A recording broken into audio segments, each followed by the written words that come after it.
Good morning, students. Today we will learn about Terzaghi's bearing capacity theory, right? So Terzaghi gives this theory in 1943, right, for the bearing capacity of soil under the strip footing. So there are basically some assumptions that he made. First is the footing is long. For example, L by B means length by width ratio is infinite, right? Second is the base of the footing is rough. Third is the foot, this footing is laid at a shallow depth, which means depth is less than or equal to the width. The load on the footing is vertical and is uniformly distributed. The shear strength of the soil above the base is neglected. The soil above the base is replaced by an equivalent surface, which is equivalent surcharge means gamma into D, right? And the shear strength of the soil is governed by Moore column equation. So there are the derivation of this Tezagi's bearing capacity equation, right? So we take for example, right? So this figure shows a strip footing, right? It shows a strip footing of width B.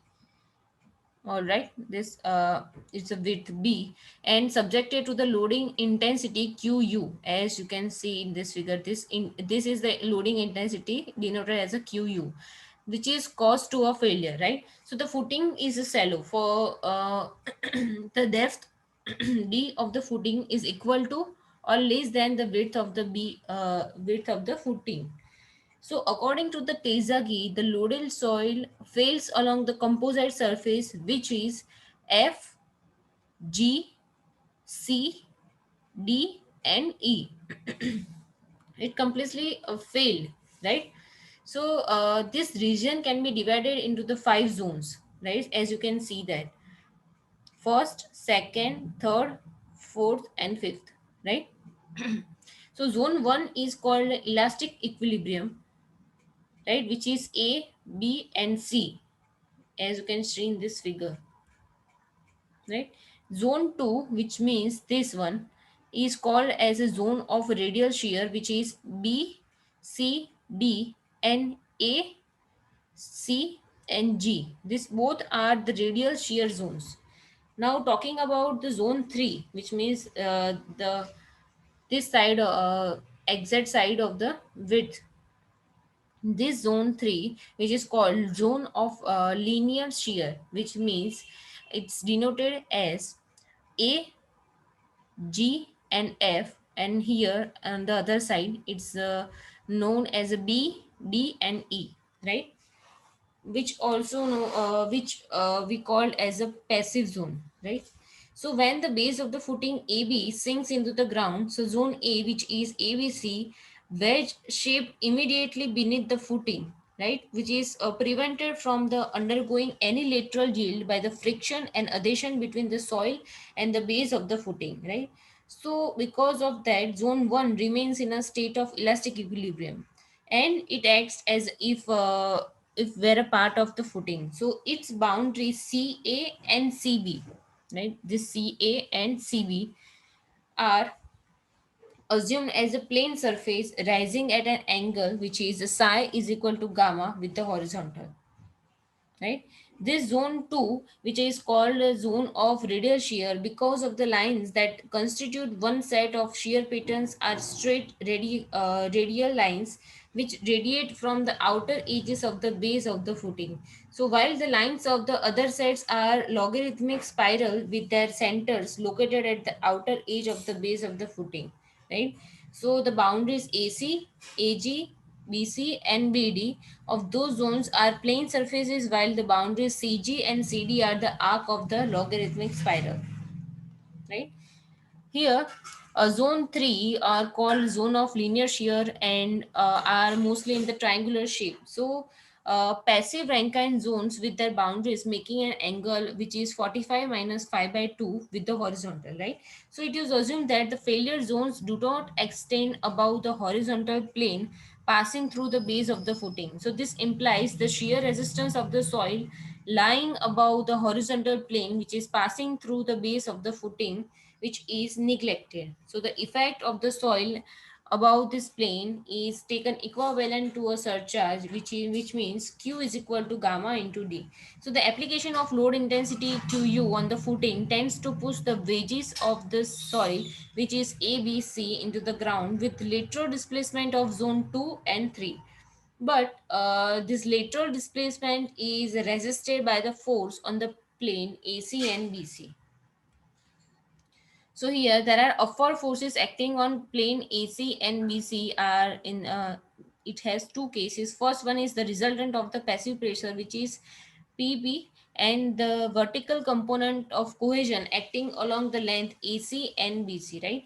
So that the length of AC is equal to CB, right? Is equal to B by 2 divided by cos phi. As you can see that this B by 2 divided by cos phi.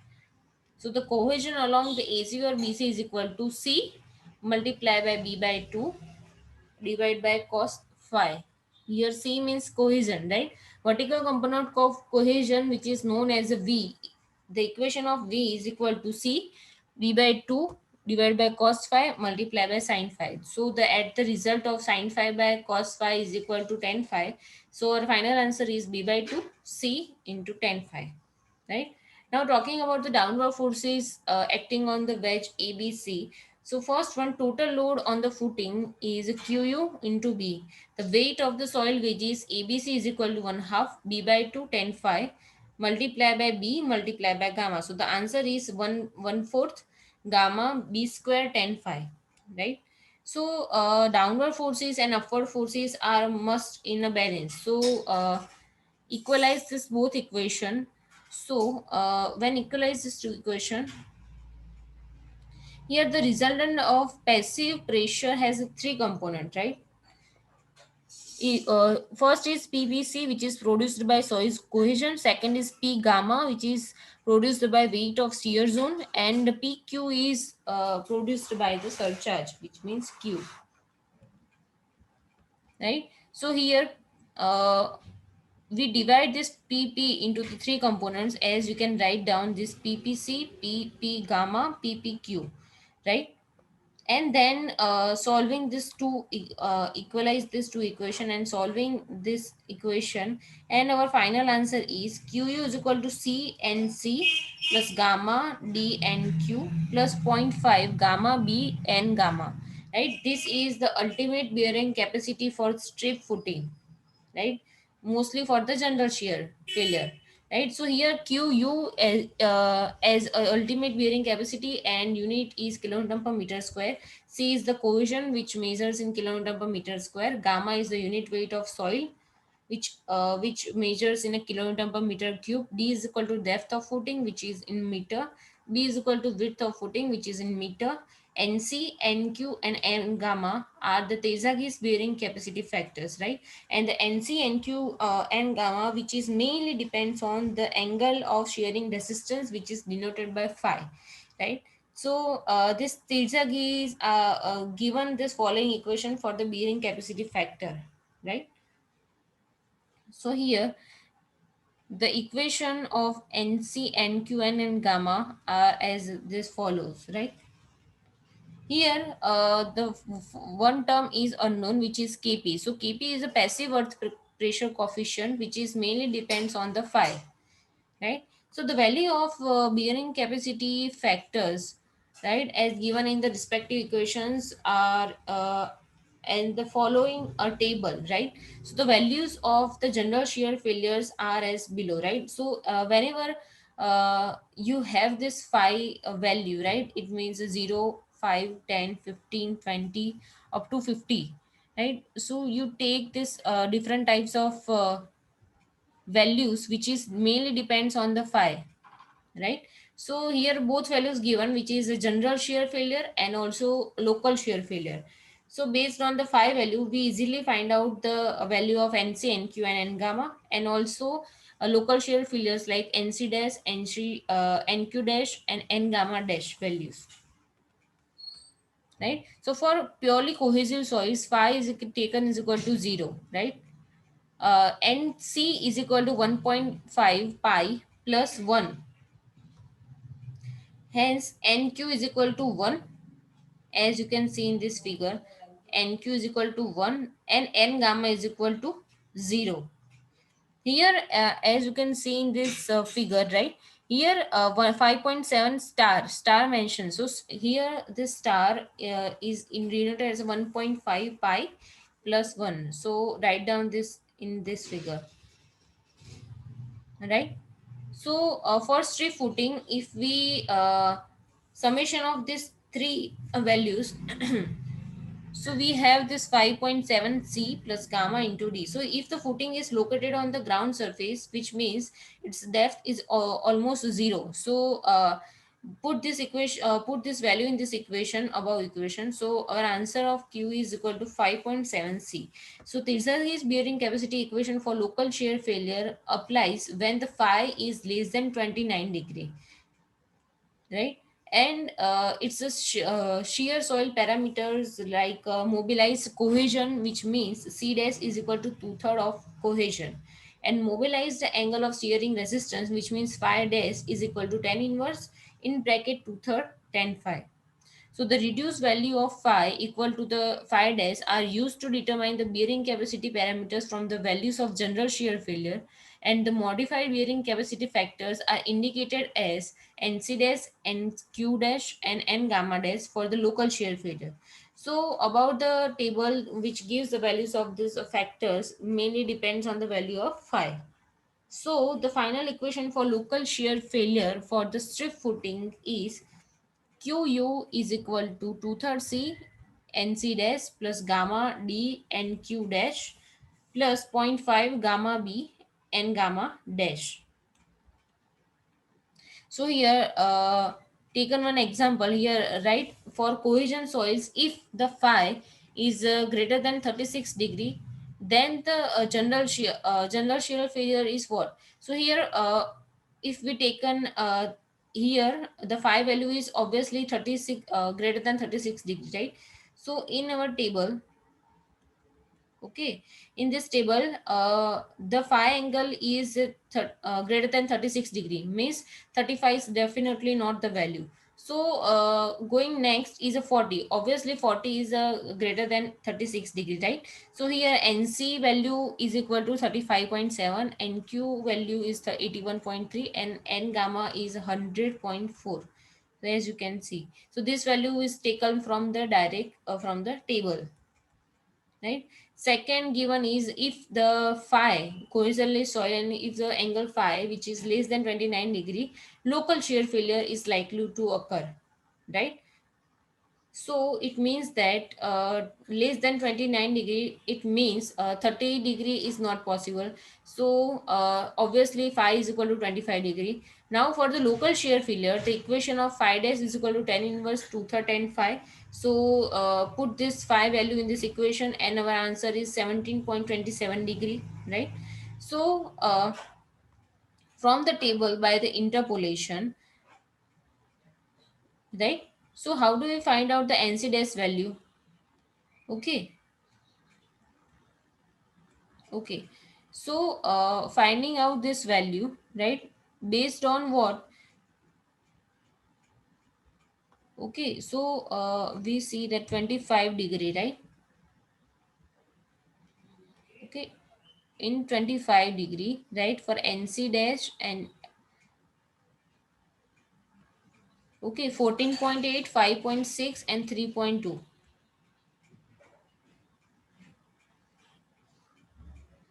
Okay, so here some interpolation has to be made, right, as you can see in this figure, right? So using the interpolations, right? Okay. Okay, here, right? So interpolation is taken between 10, 20, right? Which is 17.7, 7.4, and 5. Here 70.7, 7.4, and 5. This NC, NQ, and N gamma value, right? Okay.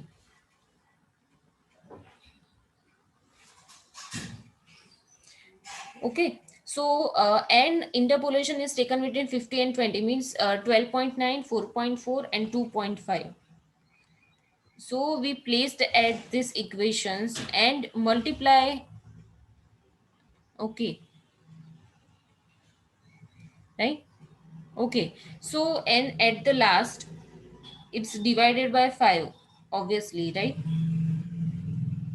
Okay, and plus the value of our 15 value, which is 12.9, 4.4 and 2.5. So our answer is finally finding out, right. So there are some other examples already given, right.